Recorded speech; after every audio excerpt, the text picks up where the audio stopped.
My name is Zubin, and at the moment I live in a small town called Fairfax, which is just north of San Francisco.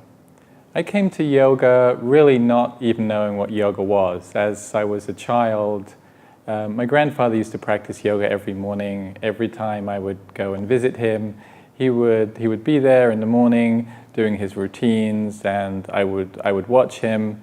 Sometimes it was interesting, sometimes it was just boring because I had to keep quiet until he finished. But over the years, by the time I was 8, 9, 10, it got a lot more interesting. And I think around about 12, I started trying to copy some of his moves, and he would teach me a few things. But his practice was a very physical one. It wasn't a spiritual practice. His spiritual life was a very different one. And I think I learned very strongly this idea of discipline, the discipline of practice, the discipline of what it takes to get up every day and do your practice. Whether it's what you want to do, whether it's what you're feeling like, it's just part of your life. I think perhaps the discipline and the skills of observation and the skills of stepping back and not being quick to decide what may be happening have really informed the way I've worked as a photographer. I never really, as a photographer, I've never been a person who makes a lot of images. There's a lot of exposures, uses a lot of film. If I have a certain amount of time, I would prefer to spend a good amount of that time observing and getting to know the situation before I would even bring out my camera. From my own yoga practice, I feel very strongly there's this sense of not knowing. There's this sense of being comfortable and curious with what you don't know.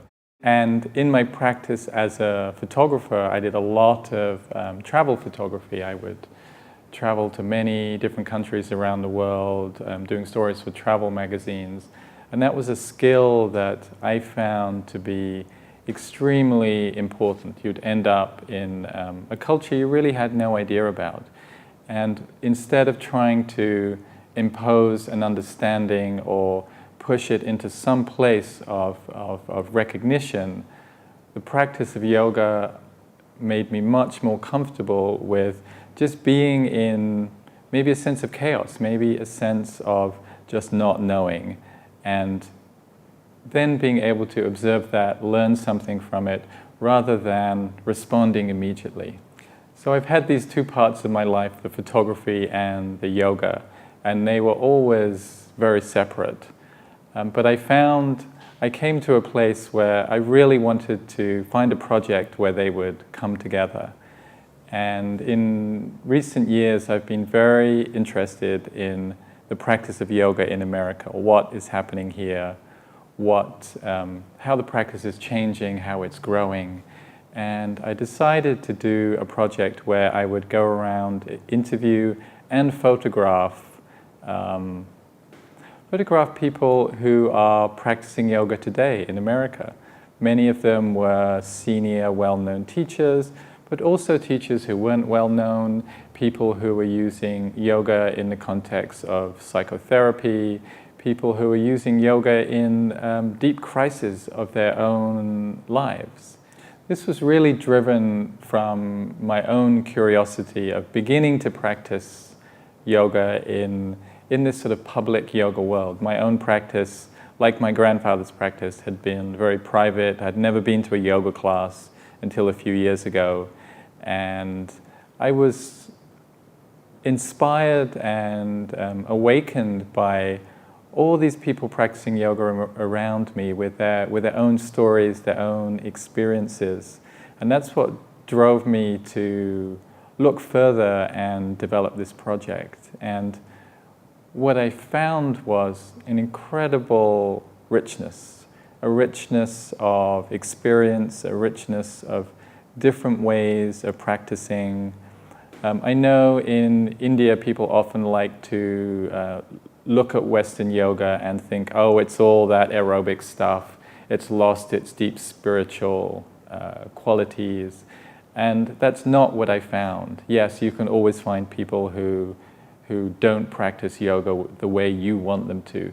But with this spirit of observation, I found people taking this practice in all sorts of different ways, bringing it into their own lives, their own experiences, their own cultures, and putting a lot of these American qualities of creativity, of experimentation, of democratizing the practice, of spreading it to many different voices. And each of those voices has, in my opinion, fed back into the practice of yoga and made it richer. Although I've been practicing yoga for much of my life, I've only been teaching for about 5 or 6 years, and I found this process of trying to share what I know one of the most enriching parts of my practice right now, because through the efforts of teaching, through this desire to communicate what I know, in turn I learn so much back from the students I work with.